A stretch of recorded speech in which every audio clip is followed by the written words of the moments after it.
guys, welcome back to another one. If you are new to the channel, I am Gold Pony. I do new car, trucks, SUV reviews on YouTube, and today we are in the new 2021 Honda Accord, courtesy of Apple Honda in York, PA.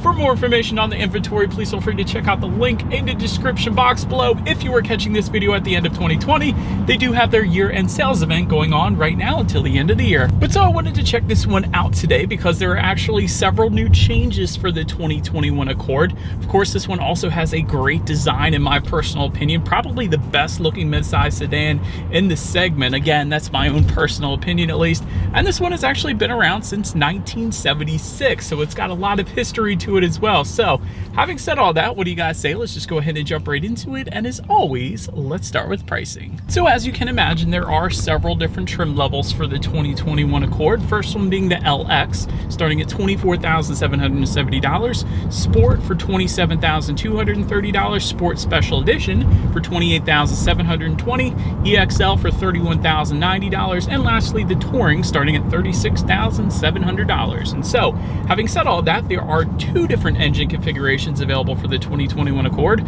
First one belonging to the LX, Sport trims, and EXL. However, I will say that Sport trim is available with the other engine configuration as well, but this one is going to be a 1.5 liter turbocharged inline four-cylinder, putting out 192 horsepower at 5,500 RPM, 192 pound-feet of torque, available at 1,600 RPM. Power sent to the front wheels through a CVT on this one. That's going to be a big difference between the two. 0 to 60, approximately 7.3 seconds, with MPG numbers coming in at 30 in the city, 38 on the highway, taking regular unleaded fuel. But so then there is the other engine configuration, which is going to belong to the Touring trim level, and it is going to be optional on the Sport trim level that we do indeed have here today. So we do have the upgraded engine, so to speak, being a 2 liter turbocharged inline four-cylinder, 252 horsepower at 6,500 RPM, 273 pound-feet of torque, available at 1,500 RPM. Power sent to the front wheels once again, but this time through a 10-speed automatic with paddle shifters. And yes, we will test out those paddle shifters in a little bit here, but 10-speed is going to be the much better transmission option in my opinion, comparing that to the CVT, not only for reliability, but of course driving enjoyment as well. But nonetheless, 0 to 60 time on this engine setup, 6.2 seconds, with MPG numbers coming in at 22 in the city, 32 on the highway, but once again, taking regular unleaded fuel. Gotta love that, save you a little bit of money there at the pump. But one of the biggest changes for 2021 is there is no longer a 6-speed manual option for the 2021 Accord, which is sad to see it go. I know my uncle got a previous Honda Accord in a 6-speed manual, and it was a fun option to drive, and Honda always did very well with their manual transmissions as well, but it's supply and demand, so sad to see it go. But anyways, before we do that acceleration test or paddle shifter test, I did want to mention there are a couple drive modes located just behind the drive buttons there, and they will include Econ and Sport, adjusting things like the shift points, throttle response, steering sensitivity, and climate control settings actually as well. And so what that is going to do, essentially, when you press that Econ button, the climate control settings will be dialed back, helping give you a little bit extra miles per gallon. I used to use that particularly on the highway in my Honda Civic, and it really does help if you could tolerate perhaps less AC in the summer, things like that. So did want to mention that. But so now, having got all of that out of the way, what do you guys say? Let's go ahead and find a straightaway, and let's do a quick little paddle shifter test here to start. I'm going to put it in that sport driving mode as I just did, and I think we got a straightaway coming up here. Let's go ahead and put the paddle shifters to the test, and let's see how quickly they are going to react for us here. All right, and we're in first gear, and you know what? Let's do it from a standstill. 3, 2, 1. Woo! Oh my gosh.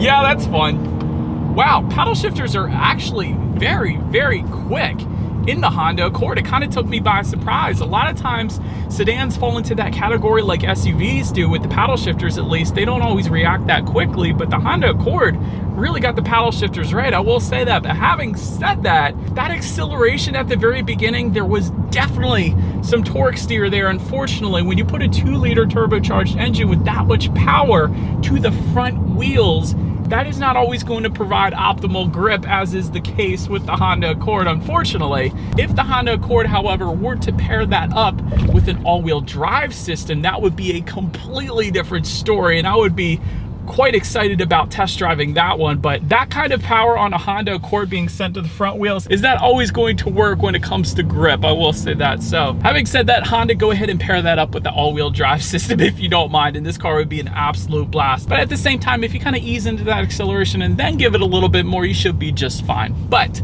to go along with that acceleration, as always, braking is equally important. And so when it comes to the braking configurations with the Honda Accord, it is going to actually differ dependent upon the engine configuration that you go with. For example, if you go with that 1.5 liter, you're going to get 11.5 inch ventilated front disc, 11.1 inch solid rear disc.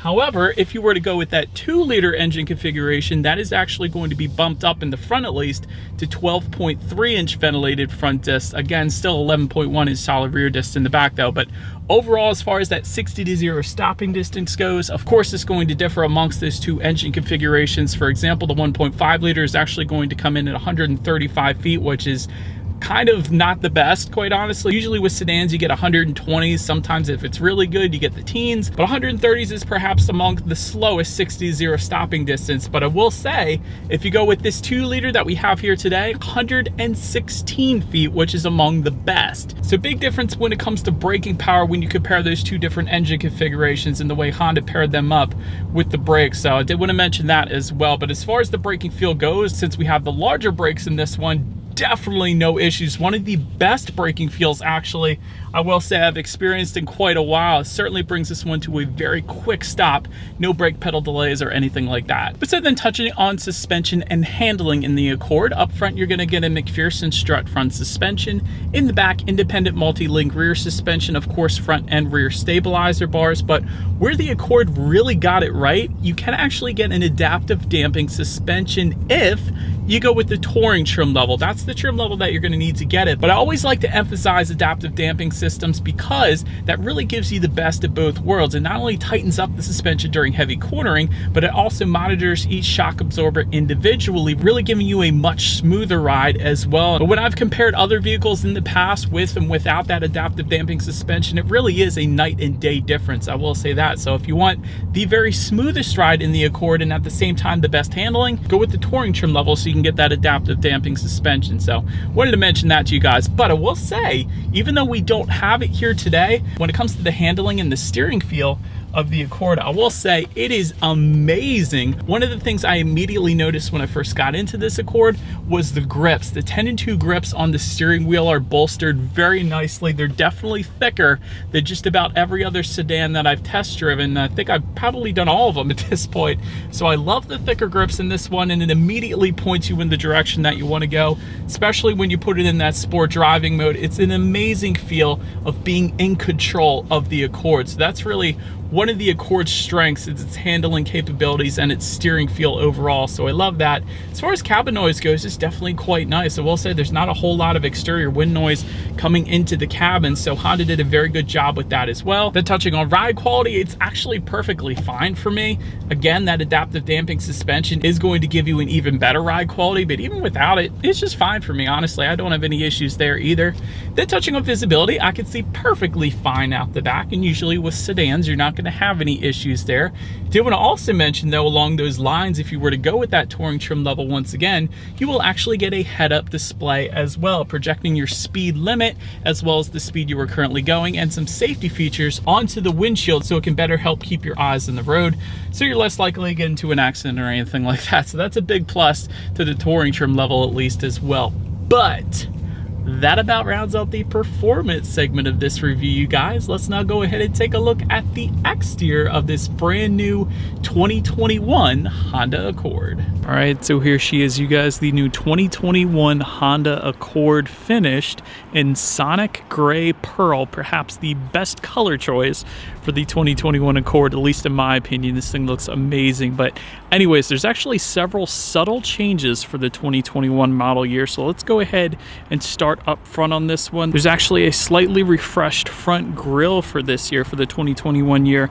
Very nice look to it. Radar sensor is now hidden a little bit better for the 2021 model year. It's hidden down below there. You guys can see that. And active grille shutters are actually going to come standard on the EXL and the Touring trim levels, meaning they will open and close dependent upon the engine cooling that is needed at any given time. But again, this is just for those 2 trim levels though, so it's usually a feature found on luxury automakers, like for example BMW comes to mind right now. But anyways, let's go ahead and take a look at the sides here. When it comes to the headlights, LED headlights actually do come standard on every single trim level across the board. They do also come with the automatic feature, meaning when it starts to get dark out at night, they will turn on automatically for you there. LED daytime running lights also coming standard, and there's actually redesigned LED fog lights down below for the 2021 model year if you were to go with the sport trim level and up. That's how you're going to get those fog lights. But still, one of the subtle changes for the 2021 model year, and just to the outsides of those fog lights, you guys could probably see that you have some air curtains there as well, directing air around the wheel and tire combination, so a little better aerodynamics there as well. But now let's go ahead and make our way to the side of the 2021 Accord. And so now, since we are around to the side here, chrome upper trim surrounding the windows, you guys can see that there. Body colored door handles will come standard for all trim levels, and you will get a little bit of chrome trim on those door handles if you were to go with the Touring trim level at least. And taking a look at those side mirrors, they are body colored power adjustable side mirrors that do come standard. However, they will be finished in gloss black if you were to go with one of the sport trim levels, and that of course is what you guys are looking at right now. They will be heated on the 2-liter sport that we have today, and also the sport special edition trim level and up if you wanted those heated mirrors at least. LED integrated turn signals within the side mirrors will come with the EXL trim level and up then. Then take a look down at the wheel setup. 17-inch alloys coming with the LX and EXL trim levels. Then they will be bumped up to 19 machine finished alloys with the sport trims that we have today, and also the Touring trim level as well. And I love the look to the side skirts on the Accord as well, and it definitely ties in very well towards the back. And I know it's a small thing, but not all sedans give you that nice look to the side skirts. A lot of times they will be with a matte black finish on the bottom, so I do like that they're body colored, and there's a nice design to them as well. But anyways, let's go ahead and make our way now to the back of the new Accord. And so since we have the sport trim level here today, there are going to be some subtle differences comparatively speaking to the other trim levels. For example, you will find a gloss black shark fin antenna up top as opposed to body colored. Also, you will find a gloss black rear spoiler back there as well to tie in together with the gloss black side mirrors, of course. But anyways, if you were to not go with one of the sport trim levels, however, there will be no lip rear spoiler back there, so I did want to mention that as well. But just below that, LED taillights actually come standard across the board, and of course they do come with that C-shaped design that the Accord is now known for. And if you were to go with the 2-liter or the sport trim level, you guys see you will get a little bit of chrome badging back there as well. And just below it all, dual exhaust outlets with chrome tips for the sport trim levels and the Touring. Otherwise, that exhaust will be hidden down below. But anyways, having said that, I do believe you guys know what we have to do next. As always, here is that exhaust clip.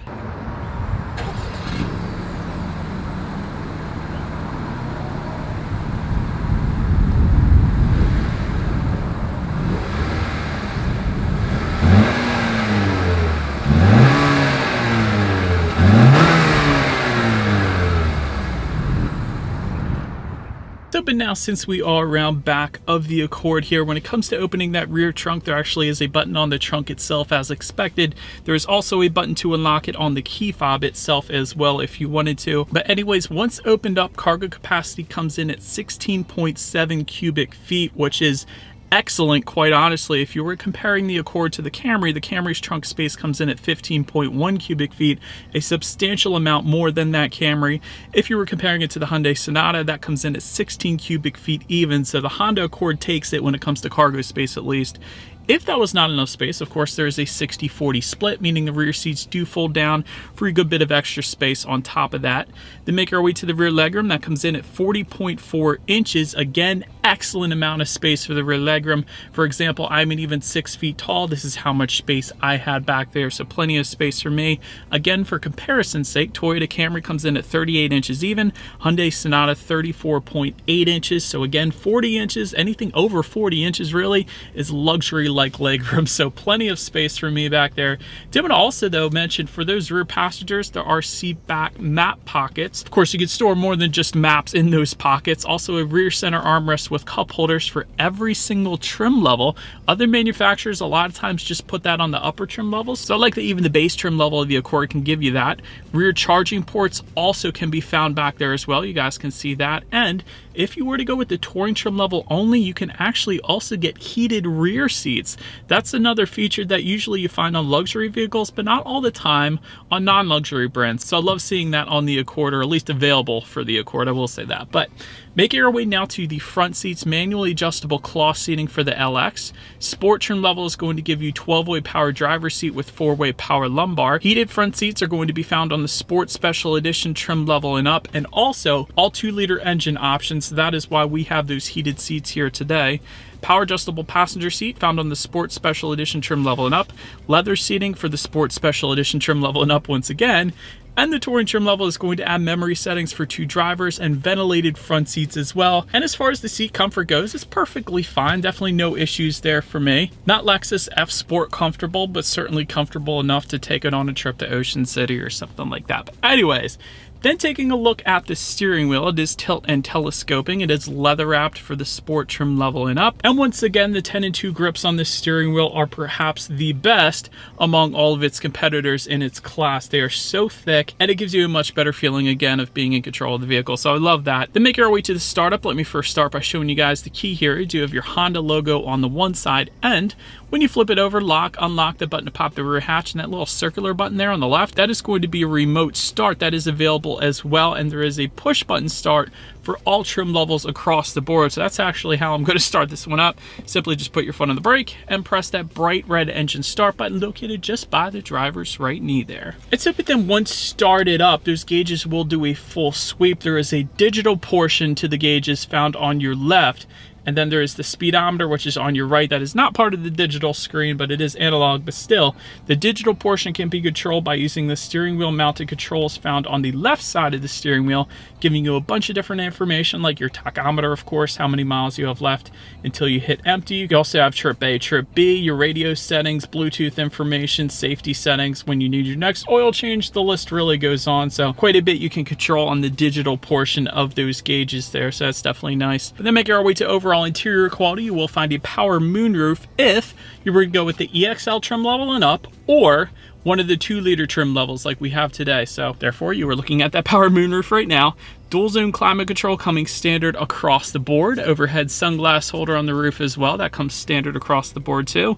Sport pedals, of course, found on the Sport trim levels. They definitely look quite nice down there. Homelink controls can be found on the EXL trim level and the Touring trim level. That's how you're going to go about getting them. Also, with those 2 trim levels, you will get an auto dimming rear view mirror as well. And overall, when it comes to the finishes, I love this carbon fiber imitation trim that you can find above the passenger side glove box. It continues onto the doors, but having said that, you can also find some hard plastics throughout this one, like just in front of the door handles there, also just in front of the drive buttons. But speaking of just in front of the drive buttons, there is actually a wireless phone charger found within that center area as well, which I love. That is definitely pretty nice. 12-volt power outlet in there, 2 USB charging ports, and then the hard plastics actually continue just behind that. You will find 2 cup holders, lecture mechanical parking brake, and a good bit of storage found within the center armrest as well, including a 12-volt power outlet actually in there too. So definitely quite nice. Love the carbon fiber imitation look up there, and the wireless phone charger is definitely a big one for me as well. But now let's make our way up above all of that to the infotainment screen. It is going to be an 8-inch color touchscreen display for all trim levels across the board. Bluetooth and audio streaming coming standard, Android Auto and Apple CarPlay coming standard across the board as well. That is definitely nice. That means you can hook a smartphone up to the Accord and then therefore display free navigation up on that screen, providing you have the data available to do so. But that means you don't have to go with the factory navigation system, which by the way comes standard on the Touring trim level only. So that's how you're going to get that if you wanted it. But you can of course also check out a ton of other information up there. Like you could choose to display simply a digital clock with a galaxy in the background, which I always thought was pretty cool with Honda. They always do that a little bit differently on their vehicles. I kind of like it. But anyways, radio settings up there of course as well. And by the way, when it comes to the sound systems on the Accord, they will differ substantially amongst the trim levels, of course. LX trim is going to give you 4 speakers and 160 watts. Sport trims are going to give you 8 speakers and 180 watts. Then if you go with the EXL or Touring, they are going to give you a 10 speaker sound system with 450 watts and a subwoofer. So since we have one of the sport trim levels today, we do have 8 speakers and 180 watts. So what do you guys say? Let's go ahead and turn on the radio, see what we got playing today, and let's test out the clarity of this one.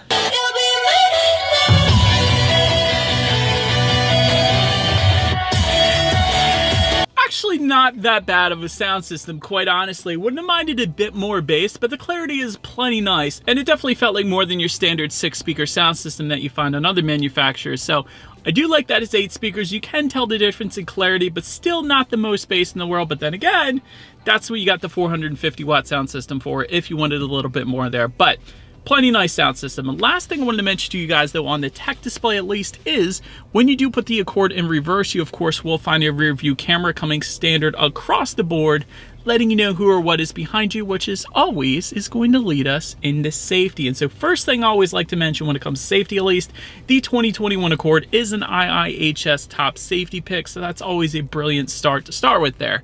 Front side curtain airbags do come standard. Driver and passenger knee airbags though as well. It doesn't always come standard on every vehicle out there.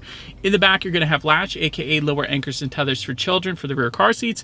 Rear child door locks as well. Tire pressure monitoring system. That's all pretty standard and boring at this point. But the fun comes in with Honda Sensing. Honda Sensing does come standard on every single trim of the Honda Accord as well, because that is going to include a collision mitigation braking system, road departure mitigation system, adaptive cruise control, that's a fun one, lane keep assist, forward collision warning, lane departure warning, traffic sign recognition, meaning the Accord is going to tell you the speed limit of any given road that you're on, so you're less likely to get a speeding ticket. It's always a good thing. And then automatic high beams as well, and that's going to conclude the list that comes standard across the board. However, if you were to go with the EXL Touring or one of the 2-liter trims, you will also get a blind spot monitoring system with rear cross traffic alert, meaning the little car icons in your side mirrors letting you know if somebody is in your blind spot so you don't go turning into anybody on the highway basically. So that's a plus as well. But overall, when it comes to my final thoughts here of the 2021 Accord, first and foremost, Sonic Gray is a brilliant color. It looks absolutely amazing on the Accord, so I wanted to say that. Also kind of sad to see the 6-speed go. I can understand it from Honda's perspective with supply and demand. If you don't have enough people buying it, what's the sense of producing it? You're just going to end up losing money. So I kind of get it there. Although I will say any Honda manual transmission is absolutely amazing, but I do like the subtle exterior changes. Not a whole lot of a difference, but I do like the differences that it made there. Again, overall exterior styling is great. Wonderful handling, wonderful braking. One of my constructive criticisms though, since we have the more powerful engine, sending all of that power to the front wheels is not going to give you optimal grip, and you're really not going to take full advantage of that power without it being sent to 4 wheels or perhaps some super sticky tires in the summer. But anyways, wouldn't have minded an available all-wheel drive system like the Camry offers, like the Kia K5 now offers. So other sedans are doing that. I think it's about time Honda put an available all-wheel drive system on their Accord, in my personal opinion. Also, full digital gauge cluster I think would look absolutely amazing on the Accord as well. Although it is half a digital gauge cluster, full digital gauges are always better because they're a little more customizable and it looks a little better in my opinion. But also a suede leather combination for the sport trim levels would be pretty cool rather than the cloth leather combination that we have here. And some multicolor ambient lighting as well. But overall, I always have to have pluses and minuses, so don't think I'm knocking the Accord, because I'm really not. This is definitely a wonderful car, and it's for that reason that I am super particular about it, seeing as I've owned 4 or 5 Hondas in the past. But anyways, that is about it for this one, you guys. Thank you so much for watching. Please let me know what you think of the Accord in the comments section below. Feel free to follow me on social media if you want to see what's coming next on the channel. Be sure to hit the subscribe and the bell notification button if you're into new car reviews. That is what we do here on this channel after all. Do appreciate you guys watching more than you know, and I will see you guys all in the next video. That was lame. Stay gold.